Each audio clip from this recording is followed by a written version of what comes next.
Hey, what's going on, guys? This is Slime Boss here, and welcome back to another episode of the Crazy Pat Podcast. I don't even know what episode we're on. We're still in season 3, so episode 24, I think, somewhere in there. And I am joined by my, I would say usual co-host, but this isn't Fairy Fountain. He appears sometimes. It's Hylian Hero. And hey, we have a very special guest by the name of Daniel Alba, otherwise known as Nighttide, otherwise known as Evernight Studio. From the GVG crew. So, how's it going? Hello, everyone. So good to see you. Yeah, thank you for having me today. I've adopted a lot of names in the past, and I've kind of like set Nighttide to the side. I just am Evernight Studio or Daniel, because Evernight Studio is just the handle I have everywhere, and the studio that I have in the one-man studio over here. No, I've been following you on Twitter for quite a while. I think since my original account, because my original account got banned, or sorry, not Twitter, X. God. Yeah. But no, I knew you as like Evernight Studio. Like I follow you because of your graphic work, actually, because I'm studying to be a graphic designer. So, nice. So yeah, I followed you from that, and I was like, oh hey, he's on the GVG crew now, so that's pretty fun. But no, today we are going to be talking about Tears of the Kingdom. I know we're a little late, but we've been kind of taking our time with the game, and the game's very huge. So, yeah. I mean, I made the bold claim that I was going to be done with it in 2 weeks, because that was how long it took me to do like everything in Breath of the Wild. Took me almost a month and a half. Yeah, that was an understatement, to say the least. A little bit, yeah. But Man. Of course, if you would like to join the conversation, we have a Discord linked in the description, but thought I'd mention that, get that out of the way. But Sweet. I have a couple of questions for you guys to kind of get the ball rolling. The first question is, how did you feel about Breath of the Wild six years later? I know we've had your opinions as a whole video, but what's kind of like a synopsis of our feelings of Breath of the Wild 6 years later? For me, I mean, how I feel about Breath of the Wild, pre-Tears of the Kingdom and post-Tears of the Kingdom are two entirely different things. Pre-Tears, I found it to be fantastic. I loved how ambient and kind of barren the world was at times. But now that we're past Tears of the Kingdom, I played it, finished mostly everything I wanted to do. It's going to be hard for me to go back to it. Like, it's a great game, it's fantastic, but I think Tears of the Kingdom basically does everything better. Right. So, I still have really high regards to Breath of the Wild. I just don't know when I'll go back to it, if ever. Yeah.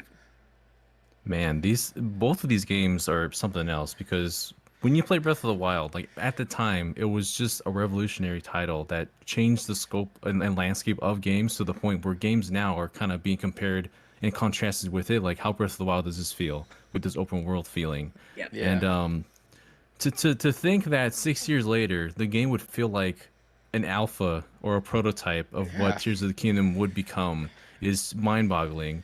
Like, I went back to Breath of the Wild briefly to get some footage of something, and it felt very archaic all of a sudden. I'm just like, I can't do the things. I don't feel as capable, or I feel like I can't do as much as I was able to in Tears of the Kingdom now, and it just felt off because of how similar it just looks. Yeah. So yeah, Tears of the Kingdom really just expanded upon that in ways that I don't think anyone could have possibly imagined.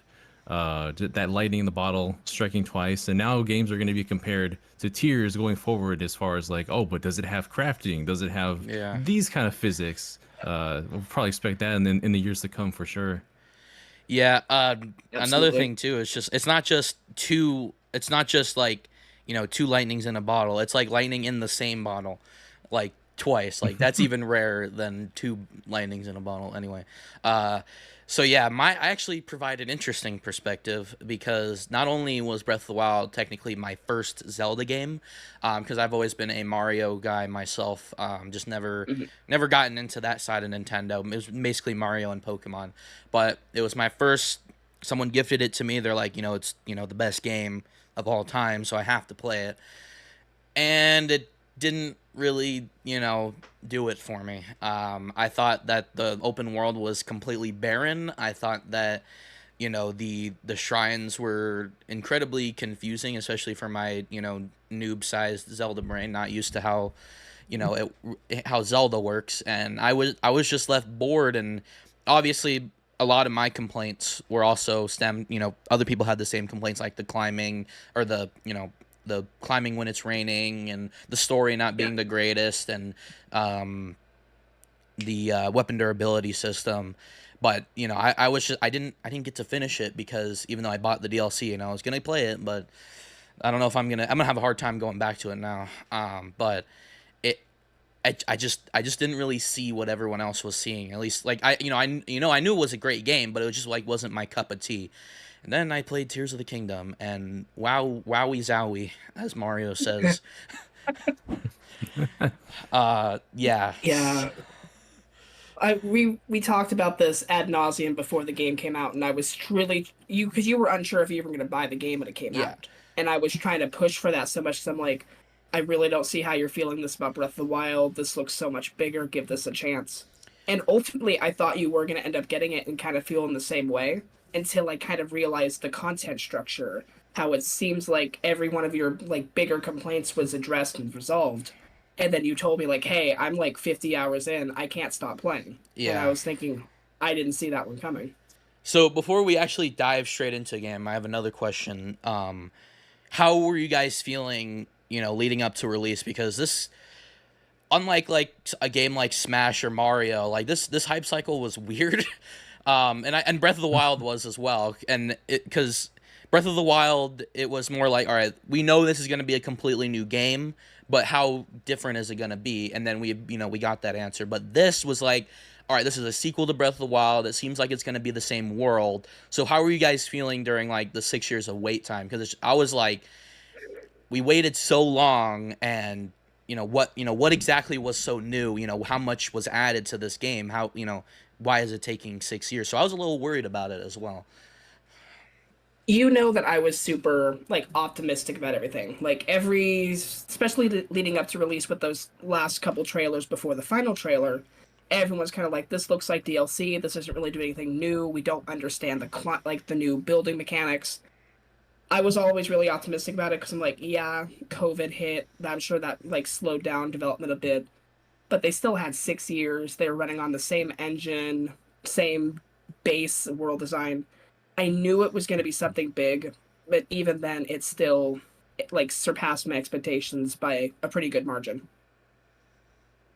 Yeah, it's like I think a lot of people were expecting when this came out, they were like, "Oh, they could totally do another title, kind of like how they did with Majora's Mask in like half the time, 3 years or so, to make a fully complete title." And then the 3 years passed by, and we just learned of that there was one in development, like way early Yeah. on, and then there was very muted. The we would get like little snippets and bits of trailer. Like that one time where we got literally the like 5 seconds of Link pulling out the melted Master Sword in that new outfit. Yeah. Just breadcrumbs to chew on Yeah. because they were so secretive about everything from the name to what's mechanics are in it. Uh, Almost as if they're just banking on the idea that we have a huge install base of people that play Breath of the Wild who know what Breath of the Wild is. The sequel will be something that they'll be able to latch onto. And it wasn't until one of the most recent trailers this year, the year of release, that people Yeah. really got excited for crafting, for which was the major pull of it. That was pretty much the reason why it took so many years. Is just a developer's nightmare. Yeah. I Well, I mean, imagine. that was my main issue with the game. Like, even I'd say up until the February Direct trailer, or even the one they just released on Twitter, like in April, I really don't think they did a great job explaining the like gameplay loop. I know it was probably expected to be Hmm. similar to Breath of the Wilds, but up until that final trailer, like we actually saw more of the world than just like the same 15, 20 seconds of the Sky Islands and stuff like that. I really don't think they were marketing what makes this game so unique. Yeah, the that one trailer, the one that really brought people's attention to Breath of the Wild. Everyone knows that one trailer. Yeah. It was a lot more about like showing off the gameplay, the environments, some of the cinematics for sure. But I think they lean a lot more towards the story with this one, with the cinematics, with Yeah. revolving around Zelda. Obviously, Ganondorf was a huge pull for this one because he's back in proper hydrated form. And then just being able to really get a feel of the scope of this game, because literally that trailer starts falling out of the sky and you see some of the depths which you didn't even know about the full extent of the depths. There were still things they kept secret, like the entirety of the depths that still got people sold on this game beforehand, and it just proves how Absolutely. massive this title is. Yeah, you know, seeing those trailers just, right up to release of the game, like when we started learning about the new mechanics and stuff, I was like, all right, I think we kind of know where we're going. Like that, every kind of a lot of my questions were, or a lot of my problems that I had originally were answered, but it actually created more questions. And then that final trailer, like it was really cool to see how everything was, getting put together. But like again, I was just like, I had to know more, like with the story and the dungeons and everything else. I just kept wanting more and more, and so the last month of release was like what really got me excited. I was gonna say something else. Oh yeah, hydrated Ganondorf. Like I don't know why everyone just went crazy for him. Like he's super hot or something. Well, besides Hyrule Warriors, we haven't seen like that kind of design since Twilight Princess. True, It's a true. huge deal. And I remember how everyone was like, "Oh my god, it's the return of Demise." Ooh. Yeah, Uh, yeah. I mean, the three Triforce heroes, the three Triforce holders rather, showing a lot more skin this time around Yeah. than the other games, and got people excited in all kinds of ways. Yeah. All right, so the Yeah. game's now out. How we feeling? Open the open it fresh. That new game smell, popped it in. We also got some of us got this guy right here. Oh Yeah, yeah, yeah. Little same here. braggy. I wanted it, but I got the OLED like last year, so I couldn't justify it. I shouldn't have got this, but yeah, Yeah. I we make mistakes. But I My mean, like, we Switch. just talking like, oh, go ahead. No, my Switch was fading away, and I needed to get an OLED, so I got that one at a GameStop. I got their wood. Thank you, Link, for your Uh wood. Uh, it's very nice. It God. smells like pure oak. Beautiful scent. I don't know why. You- I could have in the last weeks that I worked, I could have made this myself. I know exactly how they engraved this whole thing, but could you but tell very if it nice was indeed. made it by a living tree or not? The I ones that think walk it around. was. I hopefully The it wasn't Evermeans. like a Korok wood. No, I think they were safe. I think they're fine. Yeah.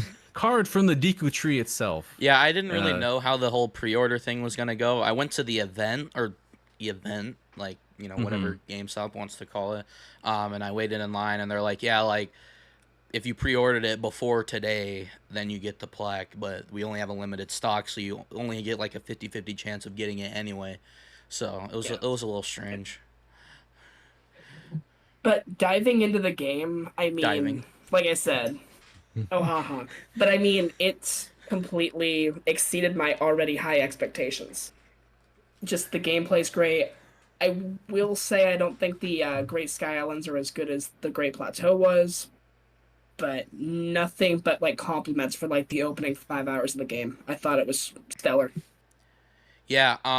Obviously, first of all, I don't know how you guys felt about that opening shot with Breath of the Wild, where it just like pulls back and you're like, you can explore all of this. But for Yeah, me, with Tears of the like, I've already seen that opening shot, and I was like, yeah, yeah. And then I saw Tears of the Kingdom, and it wasn't even pulling back to see like the scope of the world. It was just like the music and the swelling, and I got chills. I don't know. Just jumping off the first Sky Island, it was mind-boggling that this was running for on the sure. Nintendo Switch. Yeah, I think honestly, I feel like the intro to Breath of the Wild, like that shot, that vista where you can go anywhere that you see there, was a bit more powerful back then Absolutely. than it was for Tears of the Kingdom. Even though you're seeing kind of a lot more falling down, diving in Tears of the Kingdom, I think just at the time it was like this is a completely different kind of Zelda Yeah, game, it's and different. For sure. it's really just showing you right now like this is everywhere here is somewhere you can adventure to, and the world is yours. Well, at least until you get off the Great Plateau. I think that's the thing. Like, for some reason, I feel that the Great Plateau was a better area to do, your whole introduce you to the tutorial and just kind of get comfortable with the environment. Because by the time most players got to Tears of the Kingdom, they kind of have an idea what to expect here or there, aside from getting your new powers.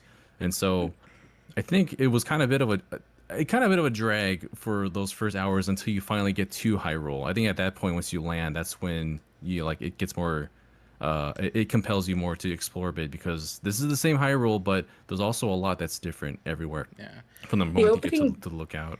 The opening just feels way too linear. It kind of feels like there's one set path. You have to go in this one direction, and that's just how you get all the shrines. And with the Great Plateau, you could really do it in any order you wanted to. Yeah, I think I kind of felt that about the whole game, really, because where Breath of the Wild, the point of it was like you could really go anywhere and do anything, but there was a lot of points in this game where they're like, even though you can go anywhere, like it's like you should probably go here first, and then like, there's, we'll get to it a little bit later, but like there's clear points where you're just not allowed to be at in Tears compared to Breath of the Wild. So like until you complete like that first act. So I for me personally, I think it's better because it gets my little Mario peanut brain activated. So but as a I see from you guys' perspective coming from Breath of the Wild, it's just like it's a lot different. But I think that's kind of like Tears of the Kingdom's way of saying, hey, like even though we're in the same world, like I am different, like let me be different. But no, I obviously this the Great Sky Island was my Great Plateau moment, because even though I played a little bit of the Great Plateau, I actually got lost. I didn't realize what I was supposed to be doing, which is kind of sad. But this game, I'm glad Rauru held my hand a little bit compared to King Rome. So I'll follow Goat Dad anywhere. I mean, for me, like I don't think it was very linear. Like it definitely had like a challenge if you went to the wrong place at the wrong time. The only part for me that I was kind of shocked they were like really guiding you was like when you get to Lookout Landing and they're like, oh hey, you should probably go check out the Rito Village. Oh, okay, yeah. Like that was like the big one. So I was like, why are they? No, I'm not gonna do that. So I just went and did other stuff. But I think it's a good incentive. I think it's more of just like for those like me that need it, they're just like, hey, this is probably somewhere you should go first, but you don't have to. Yeah.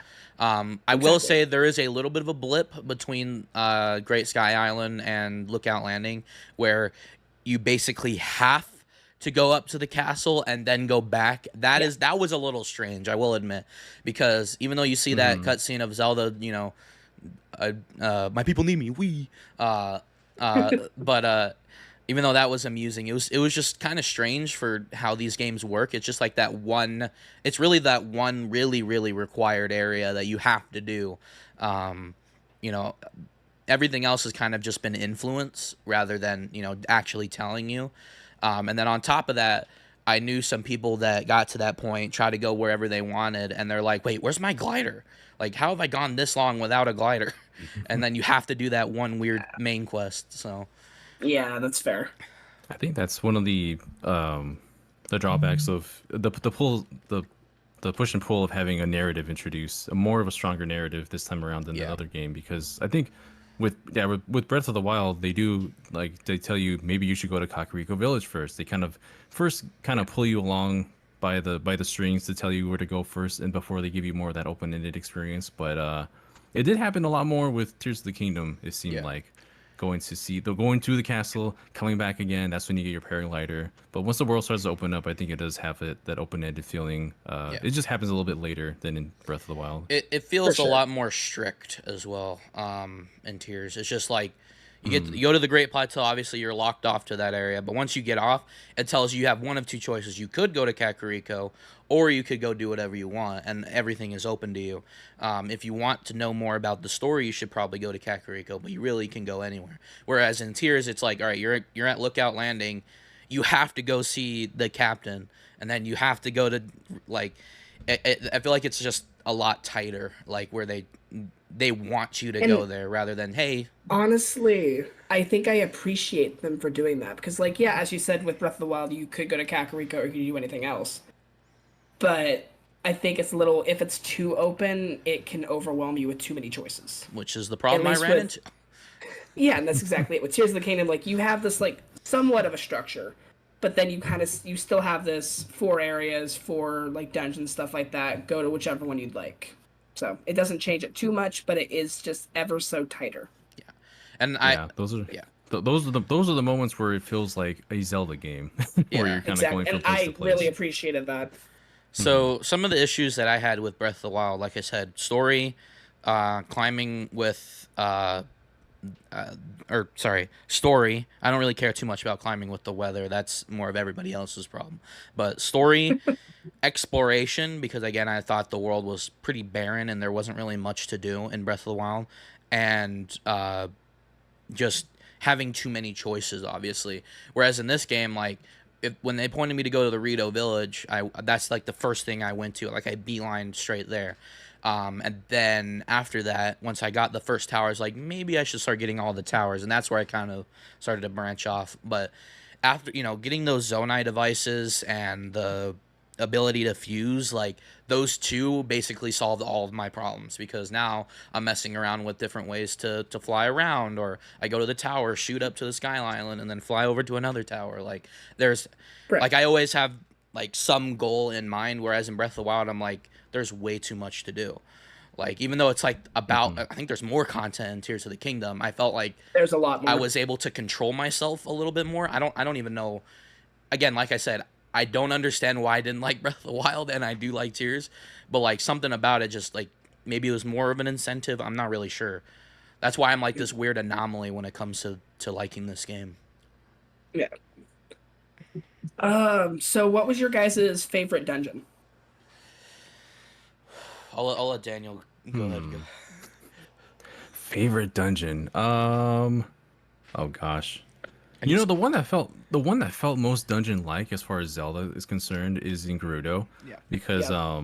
there's some dungeons, it's particularly in Elden when you're with Yunobo, that Yeah. you can just ignore a lot of the mechanics. That's the thing when you have a game that gives you so much options with movement, with crafting and all that, that it's difficult to construct a dungeon where you can't have that interfere with the way that they want you to complete it.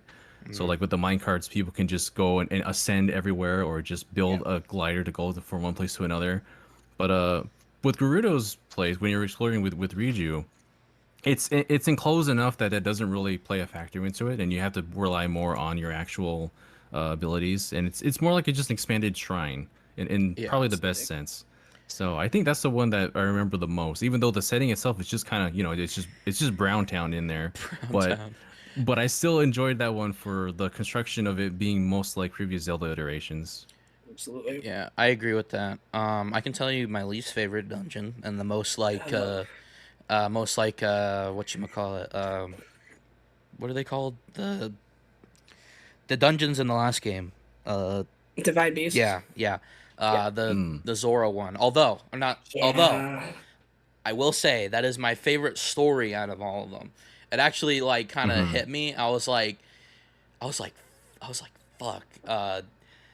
Sidon's fucked up. Like, he still is like worried about his sister, that he imposes that onto his now wife, and I'm like, oh my god, like out of all of the characters, like, I expected him to just be like hard headed, like, he's always gonna be, the hero, but he actually had like a soft spot, and I mean, we always knew it was Mifa, but like, something about that story just like hit me. I don't know. Yeah. Hmm. Um, I mean, for yeah. for me, I think I made the mistake of doing the Zora dungeon last. So coming into that dungeon, I knew I was like 130 hours in. I knew what I was doing. I don't think I did any part of that dungeon the way it was meant to be done, Right. and that kind of killed it for me. Yeah, that Ah, I see. yeah, no, that Yeah. dungeon definitely felt more like a divine beast, but I think I'll just have to go ahead and give it to the Gerudo one. That's probably my favorite. I got a little bit of Wind Waker vibes. I don't know why. As a person who hasn't played Wind Waker, I was just constantly thinking about the one dungeon that you have with the bird. Um, With Medley, Medley. Yes, I Madly. was Yeah, I was thinking of the Earth Temple actually, because you do use reflective surfaces for that one too. yeah. Yeah. I guess kind of on topic with the dungeons, and part of, one of my problems with Breath of the Wild having it be so barren. Tears of the Kingdom has a lot of dungeony and puzzle like elements just in the world, and I feel like there's a lot Mhm. more of that, especially with the Sky Islands, compared to Breath of the Wild. Just there was just dungeon elements everywhere and Zonai devices everywhere, and when there's a Zonai device somewhere, there's usually something good around. So that's Yep. that's something that's to point out as well, is that even though some dungeons and some shrines might feel barren, which I do have something to say about some of the shrines. There's just elements of this everywhere, and it shows that they had a lot of creativity. Yeah, for sure. Do we want to talk about gameplay a little bit more, or do we want to like go full force into the story?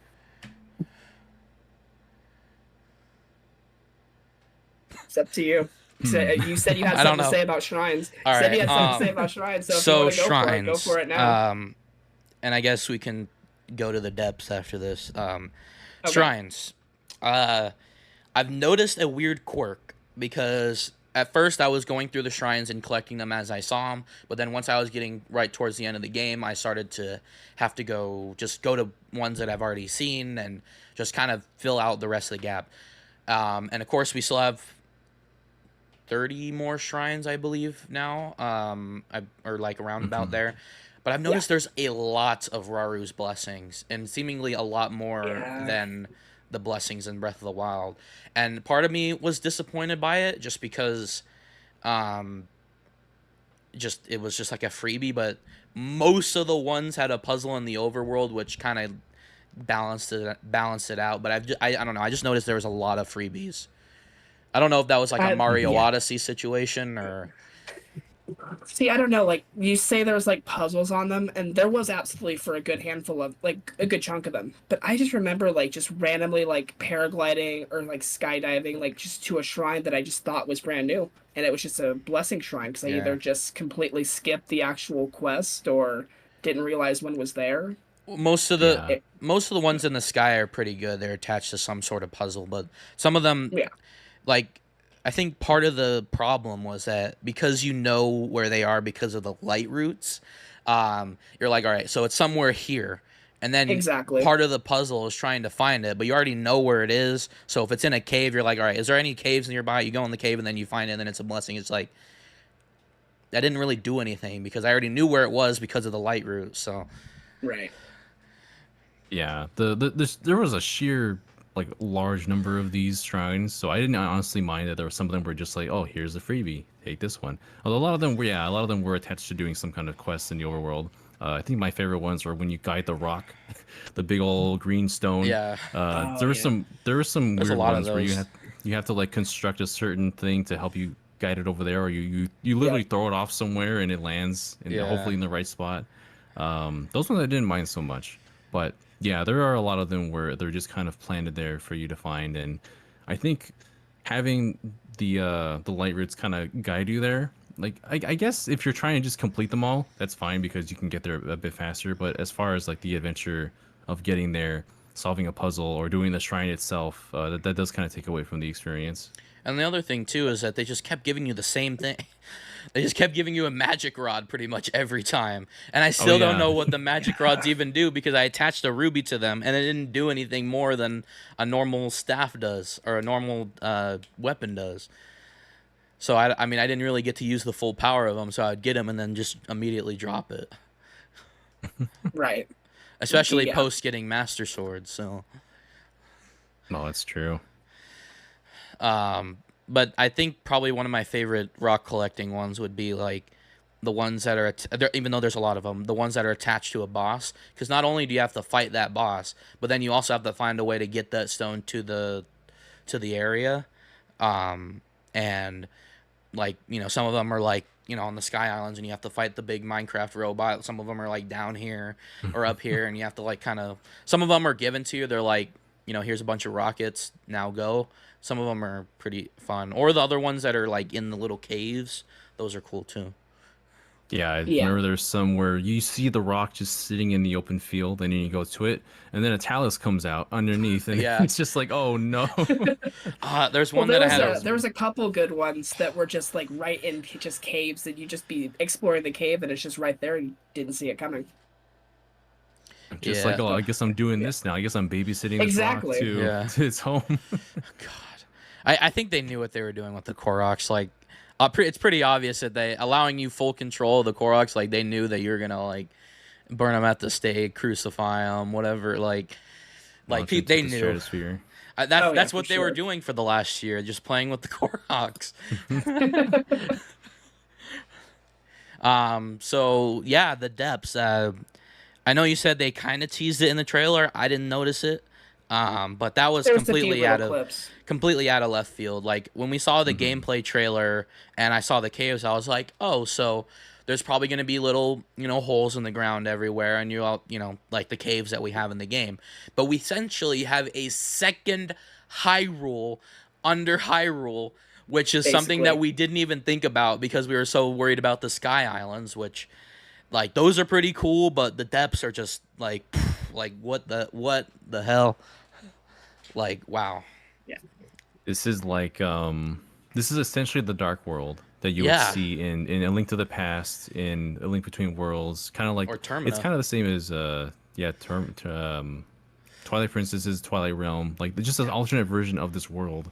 But they Yeah. really just went all out with it. Like it's an entire world map that doubled the size from the overworld, and I guess triple if you want to count the Sky World too. Yeah. True. But man, like descending into there, hearing that whole brrr, and it's just eerie. If your heart kind of, you get a pit in your stomach, you're just like, this is uncomfortable down here. I've never felt this kind of dread for a long time. Probably since Majora's Mask, of that uncomfortable feeling in a Zelda game. And I just, yeah, opening the map up and then you realize, oh, there's a lot in here. Yeah.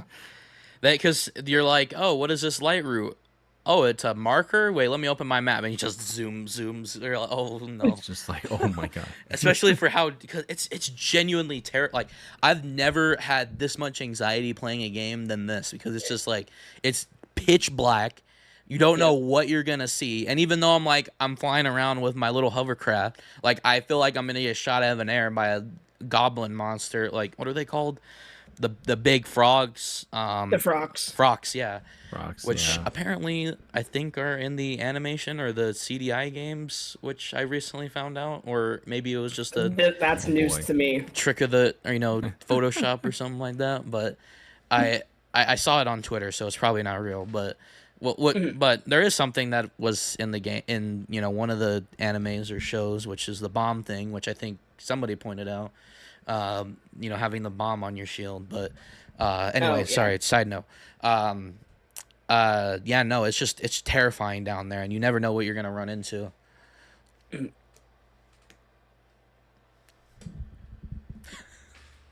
What you looking at me for? Come on. Uh oh, there's dungeons that down there too. I don't know. there is dungeons down there. One is good, one is something. Oh yeah. All right. I kind of already touched on a little bit of spoilers with the whole Sidon and the Sidon relationship, but it's not too bad. So I'm gonna dive head first into spoilers here. Go for it. The Spirit Temple is the worst dungeon ever created in Zelda history. Okay. Okay, let's not. No. You're forgetting the Temple of the Ocean King. Temple of the Ocean. Oh, right, no. right. Good Daniel old gets the- Phantom Hourglass. Or the Water Temple, but it's not as bad. It's The Water worse than the Temple is Water not Temple. that bad. It is worse The than the Water Water Water Temple Temple. Temple's good. It gets too much hate, honestly. It does. So why do I hate it? So first of all, I kind of wanted to do things in order, not like. So basically, I randomly stumbled upon the mask because I was looking for spirit orbs. And so I believe 2 of the spirit orbs are on the Thunder Islands or whatever. And so I Yeah. randomly stumbled upon a mask. I'm like, oh, what is this? Some sort of side quest. And then I got to it and I was like, I didn't realize it said main quest. And I was like, oh, this is a whole dungeon. I'm not supposed to be here yet. So I let it sit for a little bit. I knew it was in the back of my mind.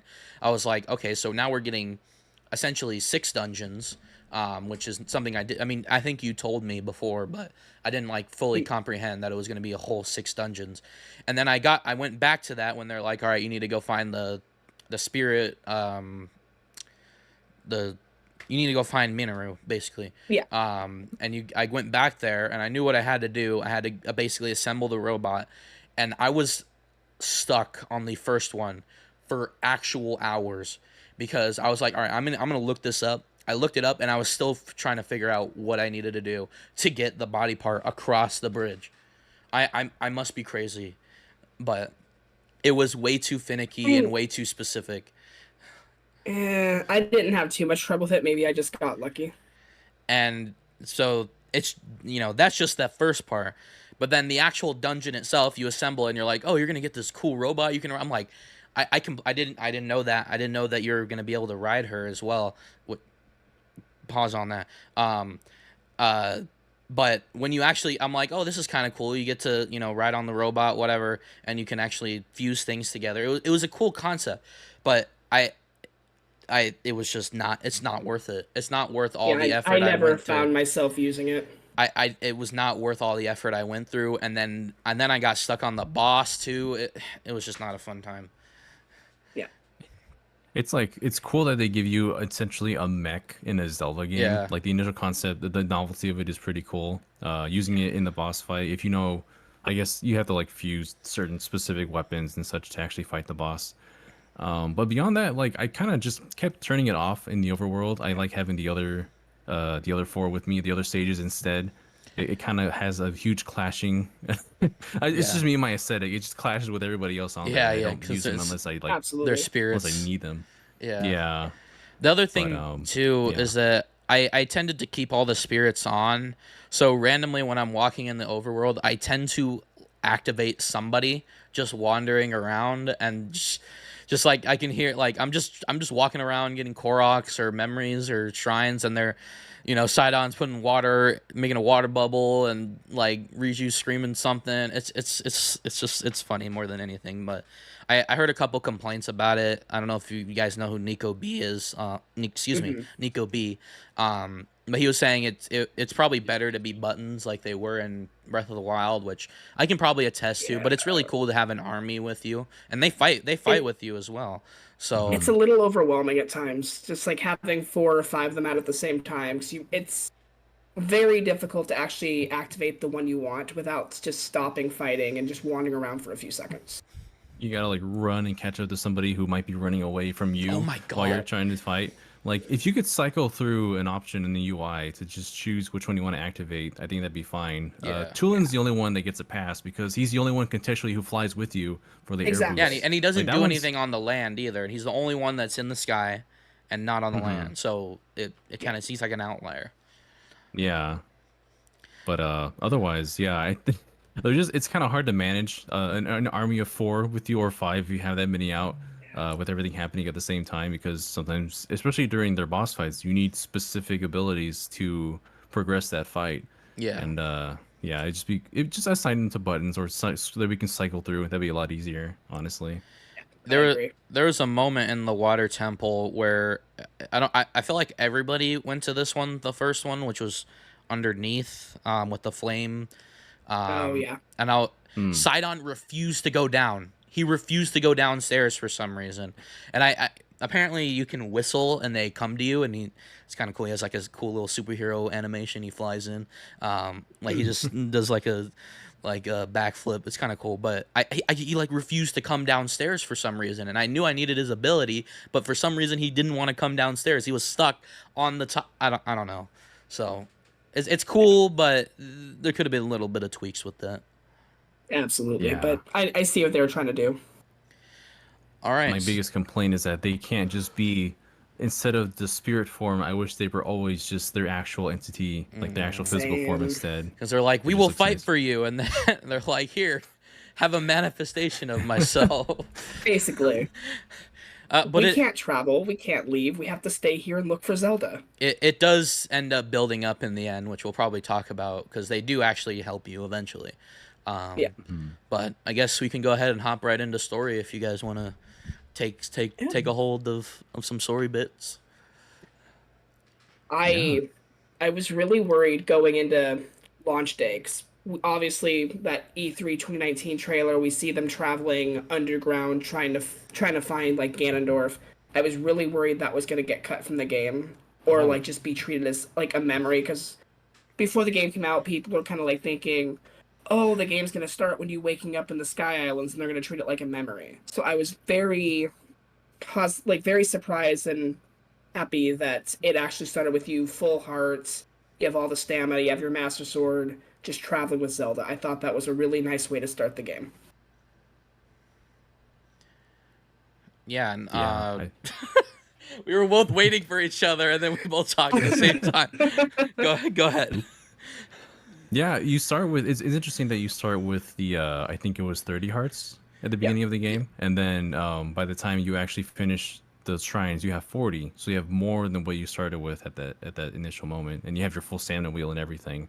And then of course you get Samused out of Yeah. all your power ups get drained away. I'm just like, this is coming a mile away. Yeah. You Oh, can't yeah. just keep At least all they your gave a hearts at the reason beginning. though, because some games they just don't or like refuse to acknowledge it. So at least they gave like a genuine and pretty interesting reason why. Because it's not just your sword that's broken; it's everybody's sword that's broken. So Yeah. But yeah, it was a cool intro because you see Zelda there with you at like finally like actually hanging out with Zelda. Like when you think about it in the context of Breath of the Wild, you never see her text box. It's always her actually speaking. But in Yep. Tears of the Kingdom, you actually see a text box because you're just hanging out casually with her this time, and it felt nice to just do that. And she's walking with you. She's geeking out about archaeology, yeah, and it's kind of wholesome. But Link just like, all right, I'm taking pictures for you. But she's like, "Ooh, obviously selfie." that quickly just dissolves as the atmosphere gets weirder and creepier as you dive into Yeah. and you find the dehydrated Ganondorf himself. Yes. Yep. Then Um. he yeets Zelda all the way to the past. Yep. So what is interesting is because I was kind of worried about how like the story was going to go as well, and I talked to you because you had looked at leaks, and you're like, yeah, memories are back. And I'm like, fuck. So I was so disheartened when I saw that because I'm thinking, oh no, it's gonna be treated but exactly like Breath of the Wild did. I was nervous. yeah, but what's interesting is that even though it's kind of similar, it's almost like these two stories are taking place at the same time. Well, not They actually at the same time, but yes and no. congruently. Mhm. Like if they're Right. like two parallel, like they both have to happen in order for the climax to essentially Exactly. happen, and that is a lot more interesting than, oh yeah, this already happened, like brush it Yeah. off, like it doesn't really matter. But like you need to know what Zelda does in order to get the Master Sword. You need to know what Zelda does in order to or to realize who Ganondorf is. Like it's not just like, oh yeah, we've been fighting this calamity for 100 years, yada yada. Like it's more meaningful. Um, and on top of that too, Link also has his own story, which is something that Breath of the Wild severely lacked. Like obviously all the stories were Mhm. poured into the memories. This time you have a little bit of something, not a whole lot more because some of the cutscenes are reused, which is very very strange. Well, reused in quotes. But there's a lot more going on Link's side of the story, which is better. I think the weakest part of the story, and it's not even a big thing, it's just that you see like a different version of the same Yeah, cutscene every time you finish a dungeon. Like that was really kind of a bummer. Like I know they kind of couldn't do too much differently with it because you need to figure out like a structure and like an order for it to make sense, but I feel like they could have done something a little bit different. Yeah, it's just like narrated with a different person each time. I feel like they Exactly. could have just told a different perspective or a little bit more of the story each time it was told. But then you'd have to have like four different takes of everyone announcing like how Yeah. what happened here. So I guess they Yeah. kind of streamlines the whole thing. But at the same time, yeah, they could have improved that a bit because there's not For that many sure. cutscenes as with your Breath of the Wild. and Like the Yeah. amount of time you're playing vastly eclipses the amount of cutscenes you see playing the game yeah, itself. But yeah. Yeah. I think part of the problem is that with Breath of the Wild, like we got to know both the new champions and the old champions, whereas in this game they're just faceless, nameless, like like warriors. Like even Zelda Hmm. doesn't even like mention like, hey, like they didn't show like for example in Breath of the Wild, like Mipha and Link had a little bit of a relationship going on, and or well maybe it was one sided, I don't know, but you know with Tears of the Kingdom, Link, or sorry, not Link, Zelda didn't get buddy buddy with like a Goron or the Goron guy. Like it was less personable. It was literally just about Sonya, Rauru, and Zelda, and the other guys were kind of just put off to the side. And so when you actually got to the cutscene where they were important, they're nobodies. So Well, I mean, I think that was the problem is that one memory where they do that like oath before they get all their tears. I really had no connection to that because most of those sages we don't see their faces. yeah, We don't really hear them speak outside of like one cutscene. So there's really yeah, and they're not the ending is not going to be good, so it's kind of hard to root for them.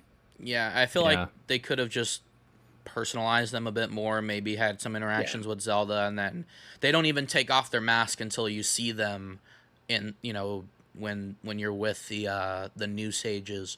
Just like they take off their mask and they're like, that's when they reveal themselves to you, which could have been interesting. Yeah, Yeah. they all just, the only kind of connection you can have with them is that they all have the same voice actors as the champions from Breath of the Wild, and that's the only real connection. I didn't I know did. that. I see it now. Yeah, I was like, Yeah. it's Rivali. Oh wait, no, it's not Rivali because Rivali couldn't come back. Isn't that what Yeah. happened? Yeah, they have they each just have a different inflection in their they have a different voice direction, but they're all the same four as from the other games. Interesting. I heard for some Nice. reason it's not Rivali's voice actor because he got canceled or something. Well, Either way. pretty sure he was in there. All right. Anyway, I don't. think he was. I don't know. I hear things. Yeah, because Brandon's friend was friends with him, or is still friends with him, and I'm pretty sure. Yeah, I saw tweets of him where he was just saying like, "Yeah, I'll be returning as a character that I can't announce yet because of spoilers, but I am it's still a bird." there in there. Still bird. Yeah, I did he's not in know Tears of the that. Kingdom. All right, I did Yeah. not. I don't know. I heard something about like he, someone dug up some old tweets or something like that, and I'm like, oh, that's Apparently, Finnick. he was also the Deku Tree. Wow. Sean That's- Chiplock. Yeah. Yeah, he's got a range. Interesting. Yeah, I don't mean to throw shade on him. Like I'm sure he's a great, great guy, great voice actor. But that's just some things that I heard. But apparently I was wrong. Yeah, So his credits are great. So yeah. Mhm. So, except for actually Rivali himself because he's a big old douchebag. So nobody likes Rivali. He's Falco. he's misunderstood. Misunderstood. What? I will say I like what's his name? Goro. Yunobo. Yes, I like him a lot. He's like Yunobo and his cartel. Sidon's like an older brother, and Yunobo's like a younger brother. It's kind of funny to link. So. I can't believe the story direction they took the Gorons with. When I first got there hilarious, and yeah. I saw they were basically just on drugs, I was like, Nintendo, are you actually being serious at the moment?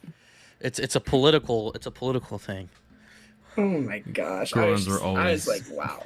Gorons were always treated as like the comic relief at this point with the direction they're taking them, and I think that fits them pretty well. It fits They them just can't stop beautifully. eating. Who are those kids? Were those kids in Breath of the Wild or are those Which like his ones? brothers? Oh, Or... the younger ones? Yeah. I'm sure they were. I don't remember seeing them. It's but like to be Tulin. fair- It's like Tulin. to be Like I fair, don't remember Tulin.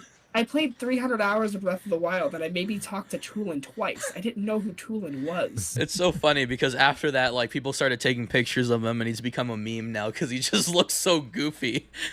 Yeah, Yeah, he's gotten glow up. the glow up. Yeah. yeah.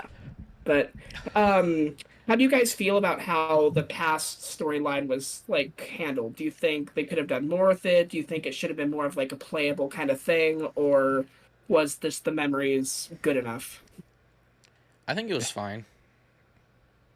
That's my piece. Because like, I think as much as I wish there was something to do, I do wish that there was a bit that was playable. I'm just not sure Yeah. what would be playable there. I mean, you would explore the area, maybe you would do something.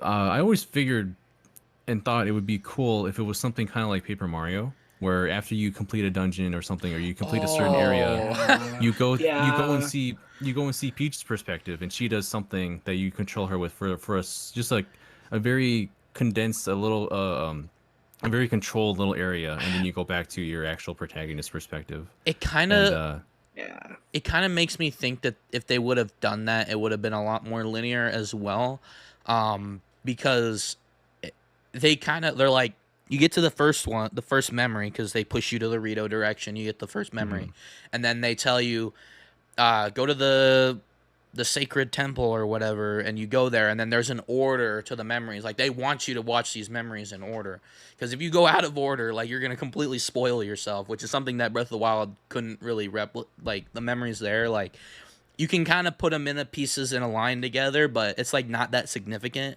But in this, They were all different events, really. yeah, so in this case, like, they really want you to watch it in order. So if you get like the memory at the end of like each dungeon, unless like they purposely change the cutscene every time, which could have been an option as well, it would have probably made the game more linear. But I really like that idea, to be honest.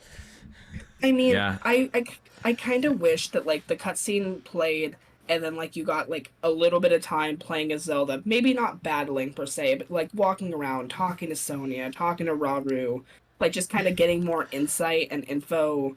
Just I feel like there was maybe a game kind of that like did how that. Fire Emblem Three Houses did it. Like, obviously not to that scope where you're going around Garreg Mach, but just in the little scene that you just watched, you just talk to people, maybe get some extra insight that we got through like certain side quests. I think that would have been pretty cool. I mean, they show shrines in the background, like almost like either they like took the original world and just left the shrines there, or like they wanted you to explore as Zelda at some point in development. But It might have been an idea, I'm sure. Something they can still play with if they want to do DLC. DLC. In the future. Well, I yeah, wouldn't complain. I know what you mean, because I too got the first memory that they recommend, and I think the second one as well. And then I went somewhere and I saw memory number 10, Yeah. just out of order. I'm just like, oh, so this terrible thing happens. Oh well, all right then. Yeah.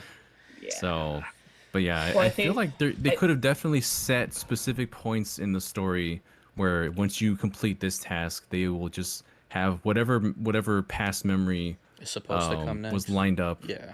Whichever one was I- lined up to just have that play, and you play as Zelda. I made the mistake of just not doing them in order, so I got like the second and the third one like back to back as intended, and then I found the one where Zelda's talking to Minoru, and they're like, "Oh, the Draconification or whatever," and I'm just like, "Oh, I know where the story's going now." Yeah. Oh boy. Oh, Yeah. man. Is there anything else we want to touch on before we go, really into the depths of spoilers? Like the ending scene. Not that I can think of. I think we should just go full force into it just for the sake of time. I unfortunately got that scene spoiled for me, but I still cried when I got to that point. Anyway, like it I don't know what they did. Like every time Link's falling out of the sky, it hits. I don't know why. No, honestly, just seeing Ganondorf, I kind of wish they would have done more with the mummified one, kind of, because he just kind of hangs out under the castle the entire game, outside of with like the Gloomhand enemy. Well, he's But he Phantom just- Ganon, so Well, yeah, I get it. It's like it makes sense why he's down there. He's like playing puppeteer. He's sending fake Zelda to like start messing with people. It makes sense, and I really like that aspect of the story. It just would have been cooler to have like more interaction with actual Phantom Ganon.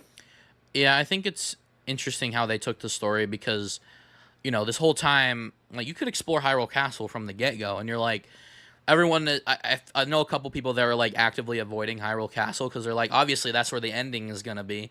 What's cool about this is where like you actually kind of have to find where the ending is gonna be. It's not like directly told to you from the beginning. So I thought that aspect was kind of cool. I mean, I agree with you, but it's also kind of like if you think about where you started the game, it kind of Yeah. points you in that direction. It's Well, not that big of a secret.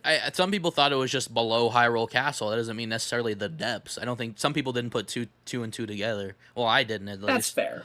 That's So- fair. There was a very mean quest where you have to actually go to Hyrule Castle if you want your champion's tunic, your repaired one back. I'm just like, really? You're gonna put this in the throne room? Yeah. I have to go Yep. in this place. It's like I have like 8 hearts right now. I want to go, but I want that tunic. I want to look like Yeah. the key art. It's like it's okay what- because there's nothing there for you until you finish all the phenomena. So See, when we first got to Hyrule, we went up to the castle. I was feeling curious. I'm like, you know what? I want to see how far in a Hyrule Castle I can get. So I go in one of the entrances and I see like 2 Horoblins, and they immediately kill me. And I'm like, nope, I'm leaving. Oh boy. Yeah. Speaking of that tunic, wink, wink, nudge, nudge. Well, okay. Here's another problem I have with it. Link apparently beelined it canonically in Breath of the Wild because he didn't get any Korok seeds. He didn't do any side quests except for Terrytown and maybe the Pura stuff. And like nobody knows who he is. So part of me wants to believe that, yeah, that's Link's house and they've been sleeping together. But other part of me realizes that Bolson doesn't know who he is, so he never built Link's house in the first place. So I mean, it's like the continuity between the games is a little bit underwhelming, but I think they kind of did have to handle it, assuming the player just did the bare minimum, did the 4 Divine Beasts, beelined it for Hyrule Castle. I guess on the side somehow built Terrytown. yeah. So it's like I'm trying not to get too annoyed over it, but In my head, they're sleeping together. I literally saved Hyrule. How do you not know who I am? Yeah. I still want to believe that they slept together. There's no way they didn't. The shipping, I don't care too much about it. It's not even the shipping. Like, it was pretty clear that Zelda was a lot more playful at the beginning, like than she was like, because she resented him. This is an So. E10 rated game, I believe. Can we? Anyway, well, It's just a situation of your girlfriend moves into your house and she made you take down all your weapons and put up Yeah. pictures instead. pictures of other men. Anyway, back to the end of the game. I really like how they did it this time because, again, with the other game, like basically, you could go to Hyrule Castle from the very beginning and just kill Ganondorf, and you have to fight all the phases again. But this time, you actually get to refight the bosses if you don't take on the 4 stages, which I don't know if you guys knew. But well, you can do that as well in Breath of the Wild with all the fancy, like the yeah, no, that's what I'm saying. So it's a very similar situation, but I'm very glad that they had actually unique bosses in this game. So yeah, leaving the final battle to be probably a lot harder than it needs to be, but it was quite interesting seeing like the similarities yet the differences. But what was really cool, mostly cool about that scene is that they come back and because like you lose your connection to the sage or the spirit forms, and then you get down there and they're kicking ass with you. It's just a cool scene. Well, I mean, after that scene where you like go to Hyrule Castle, you finally meet up with the puppet Zelda, and all of them come and support you. It hits even harder when they show up underground to defeat the bosses, give you some free time to go meet up with Ganondorf and finally start that battle. It was a cool conclusion. Yeah. Mm-hmm. Yeah. It's the Avengers assembled together in just the right time to take on the greater evil, and that was really cool. It was literally an Avengers 1 level moment. So basically. So I had a little bit of struggling with Ganondorf. I was very worried I wasn't going to beat it. I had max hearts. I kind of sort of forgot to upgrade my armor. But I know it's still possible, so I tried anyway. My issue is that he is gloomed up. And he removes your hearts and in some cases completely deletes them. So I was struggling because I couldn't heal myself, and I was wondering why. It was an interesting time. My jaw hit the floor when I saw that he could parry you. Oh my god! Yeah, that was the coolest moment.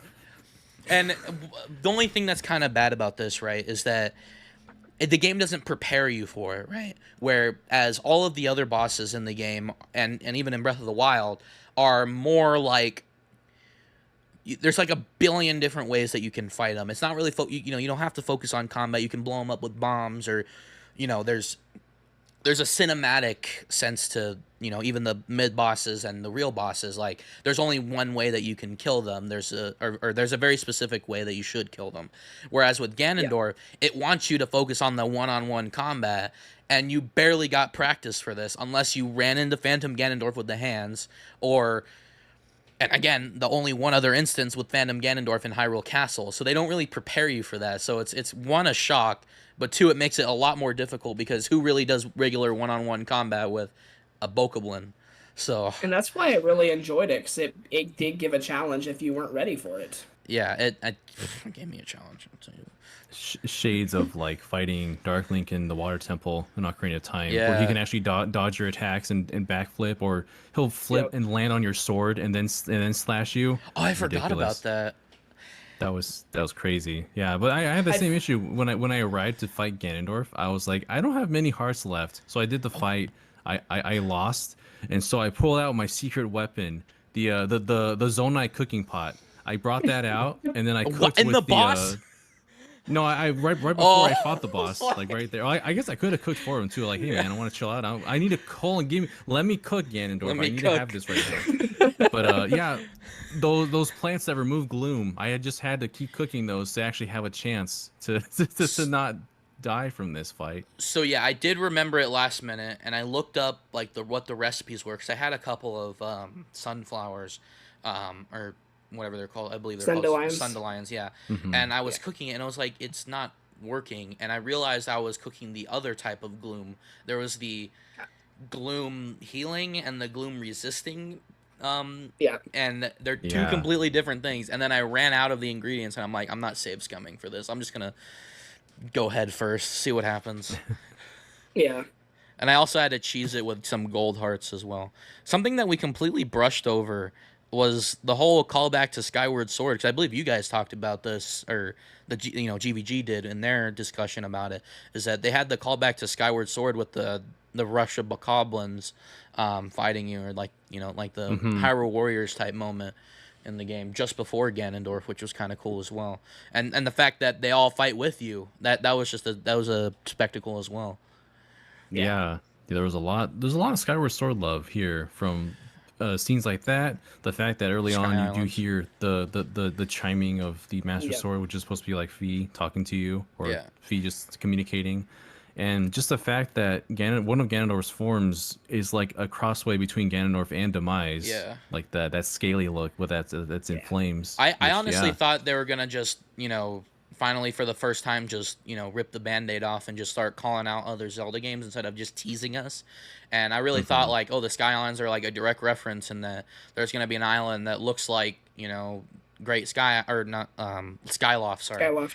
And Ganondorf's gonna become Demise, and it's gonna be like an actual Ouroboros of a story, which ended up being an Ouroboros in some way. And just I thought it was just gonna be like, and then the imprisoning war, like right before the game came out, the imprisoning war. It's like, oh yeah, we know this from Link to the Past, I think. Is that where it came from? But it was just Yeah. think a so, war yeah. with the same name. They're just like, yep, it's a nice little nod. You get it? Haha, we trolled you. And that's how Breath of the Wild handled their references Exactly. too, so it shouldn't be too surprising. I was like, oh man, they're going all out with the story. Nah, but we still got something great out of it. But anyway, Yeah. the final act where Ganondorf gets real pissed off and turns into a dragon, which I don't know if you guys noticed, but the way that he comes out of the castle looks exactly like Calamity Ganon, and I thought that Yeah, was I like so that callback.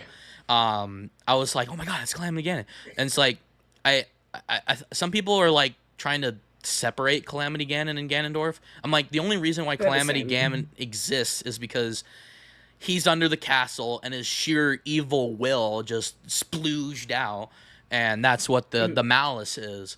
And now we basically see that in physical form with him turning into a dragon, the demon dragon, which honestly, even though it was a really easy fight, just the music and it was amazing. That was probably the best final boss fight in any video game that I've ever played.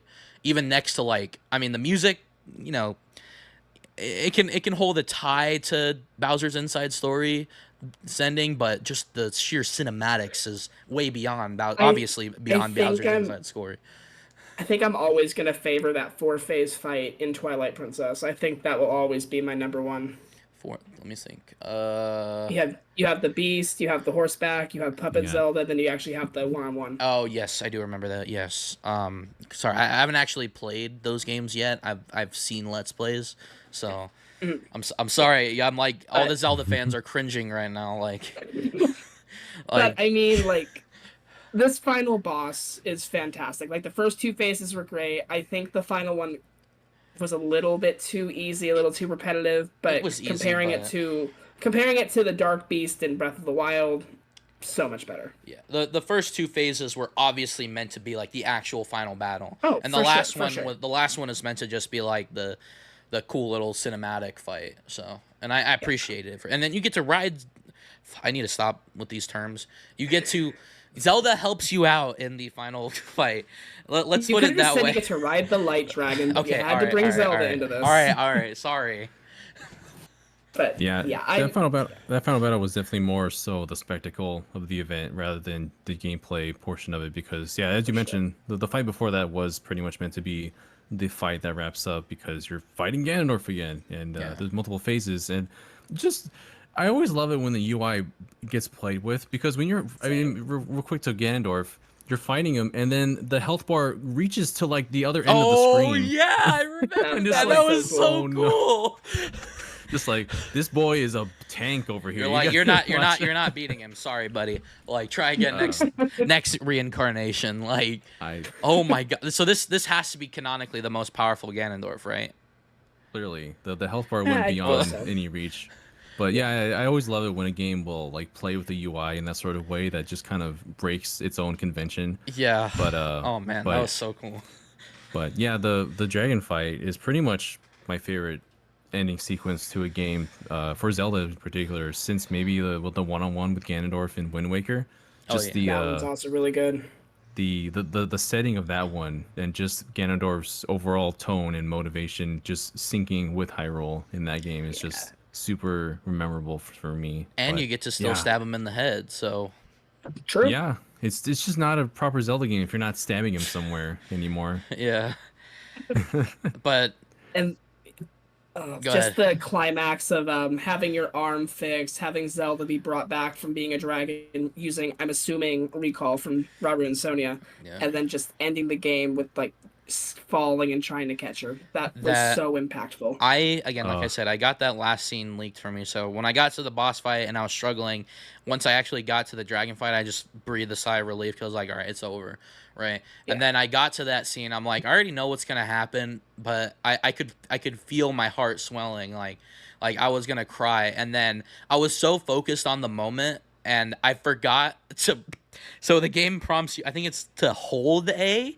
Yeah. I pressed A, and I was like, do what you couldn't at the beginning of the game. I pressed A, and she slipped out of his hand. I was like, no, she's gonna die. No. my heart dropped. I think I slipped up too, because it wasn't clear what to do in the moment. I wasn't expecting it, and I was like, oh god, I have to do something right now. It was I genuinely thought that, like, I think the cutscene probably loops over and over again, but I genuinely thought, like, if you screwed up, like, you screwed up. Like, you got the bad ending. I don't think she can. I don't think you can ever, like, actually hit the ground. Well, she was going to land in a puddle of water anyway, so she would have survived. But either way, the spectacle of it all just... Right. Like, it's the visual poetry of it, coming back around to the beginning. Yeah, as a person this is the second game I did finish Link's Awakening on Switch. This is the second game I finished. Like, I've never cried to a video game like this, like, ever. And I knew what was going to happen. I don't know what they did. They're little wizards over there at Nintendo. Like, oh my god. It gets emotional. Like, Zelda series, especially for all of us who are longtime fans or just getting into it very recently, like that, they really hit that one. They often don't really care for their stories very often, but when they do, they can make some pretty impactful stuff. Yeah, it's at least with these two games, this pair of games, it's all about the subtleties, right? And those subtleties just hit. Like Tears, like not Tears, Twilight Princess, like the story is like point blank, like in your face, like it's trying to tell you a story. Where here it's just like, well, you better have got all the memories because this won't make any sense to you. Tears of the Kingdom is very clever in how they construct some parts of the story to the point where they just don't say it a lot of the time. Yeah. The earliest one would be when you get the mission on your screen. It says "Find Princess Zelda." You can see the light dragon in the background flying. Yeah. Like, it's way in the back. In the and same then shot. Literally at the very end, you found Princess Zelda, and it's like... Yeah, they they're so coy with just like Yeah. that reveal that you really aren't expected to know what any like it's just a new dragon, but you Yeah. don't think about where that dragon came from. Yeah. Oh Yeah. man. God, the just finding the Master Sword and pulling it out, that's the best sequence of getting the Master Sword in Yeah. any Zelda game, honestly. And Yeah, the little it's details amazing. too, like even after the fact you pull it out, if you reflect the sword against light, you can still see the stains of where it was Yeah. melted. Yeah. That is I'm just so like cool. Yeah. the little details are so cool in this game. It does suck again because you're like, you know, you probably could, you know, put some pieces together, you know, if you see all the memories first or whatever, and then Hmm. you know, then you realize, oh, I'm going higher than the dragons. I can land on a dragon, and then you pull out the Master Sword before you're supposed to, and it's kind of sad because then once you actually get to Korok Forest and they tell you, you're just like, oh, I feel bad for doing it early now. Yeah, I get that. That's fair. I had a feeling, like I knew with all the traversal ways you had in this game and exploring the skies and moving around everywhere, that I was going to prioritize stamina before hearts. And to feel the validation of needing stamina this time to pull the Master Sword and not hearts instead. Yeah. Everyone else I knew was like they were getting hearts, so they had to go back to that evil shrine to reverse it, and just so they can get it. Just like Yeah. not here. I definitely focused on stamina first because after I think before I even went to the first dungeon, I got all the towers, and then some part of me wanted to go to Hyrule Castle. I think I did go to Terrytown first, or not Terrytown, Hateno, and I saw the Champion's Tunic, so I wanted to go there first to get the Champion's Tunic because I know it's one of the better armor sets in the game. So I went to go Yeah. get it, and I was like, I don't have enough stamina, so I focused on stamina first, and then I just decided to finish up stamina before hearts. So I definitely done it the roundabout way, but is there really a true way to play these games?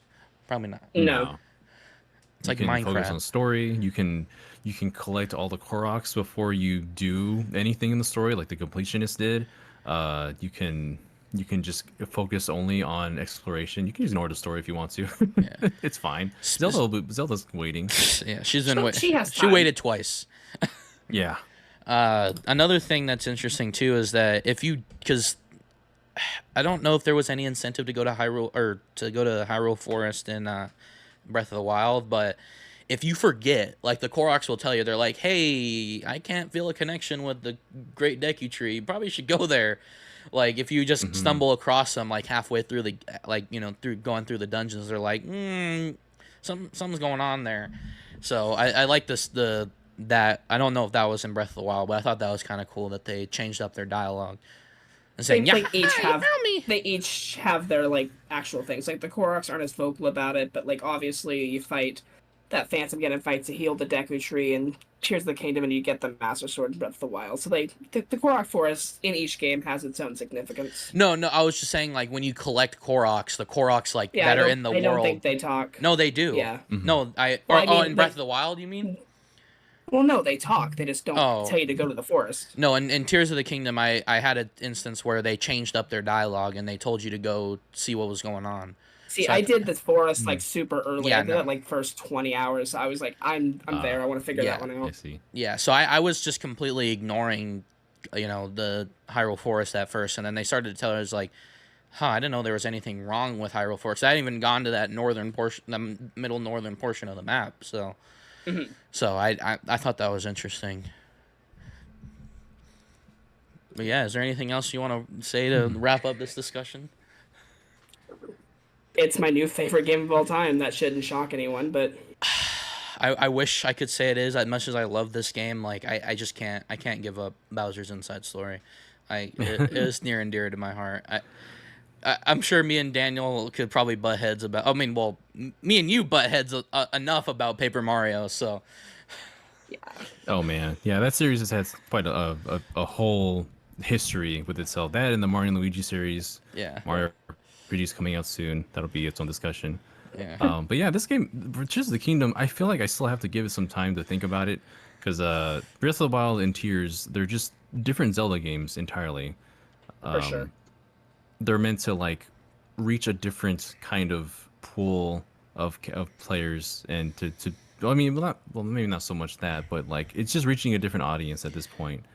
And It's like a Pokemon Dual release if they actually made each game significantly different. yeah, yeah. I mean, because yeah, it's such a proper sequel in its own right. But I feel like they can't do this going forward again. Like they have to think of something else, a different Hyrule. Like we've explored this Hyrule twice now, ad ad nauseum at this point for some people who've just tried to complete everything. Because I did like all the shrines, I did everything that you and most side quests.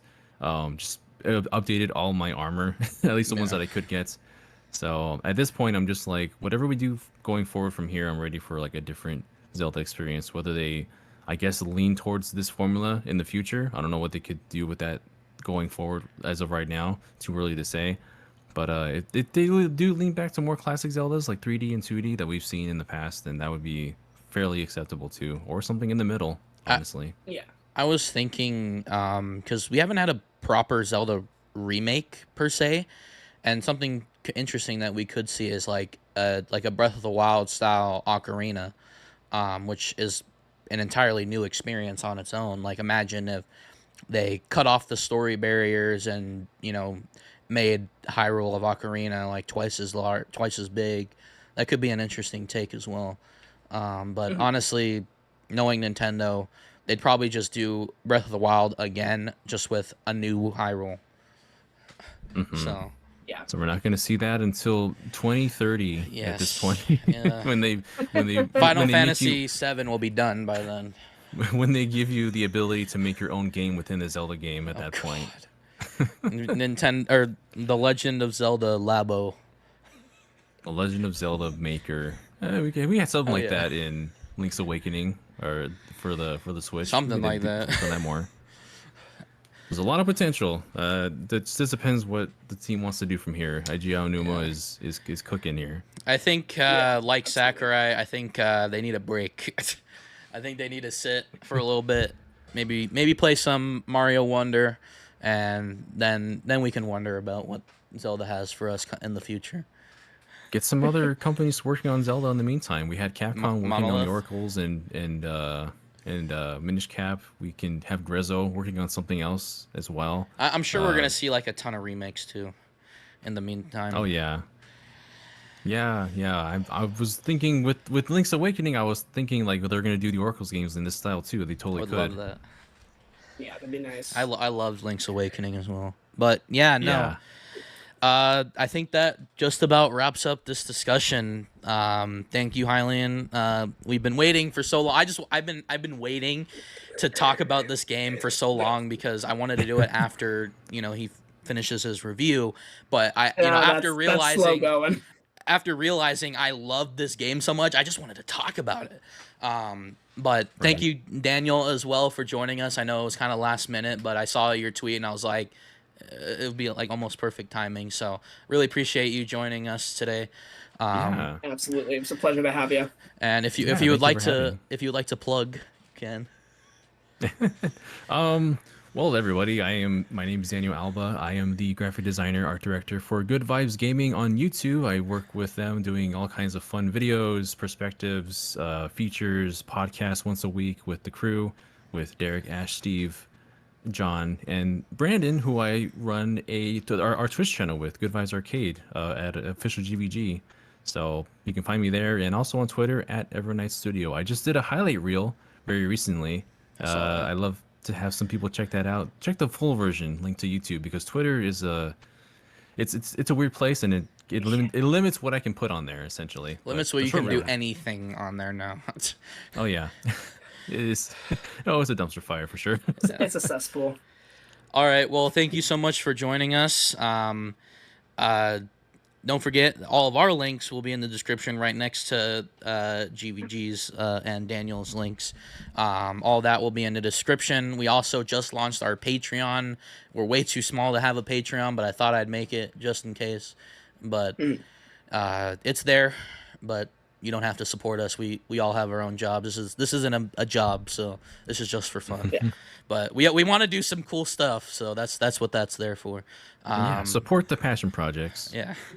Thank you. All right, well, that is it from us. We will see you around, and hopefully, this will be coming out pretty soon. But I really don't know when this is gonna release because I got a lot of other projects. School's coming up pretty soon, so it'll be fun. Oh man. All right, well, we'll see you guys next time. Bye. Bye, guys. All right, all. Till we meet again.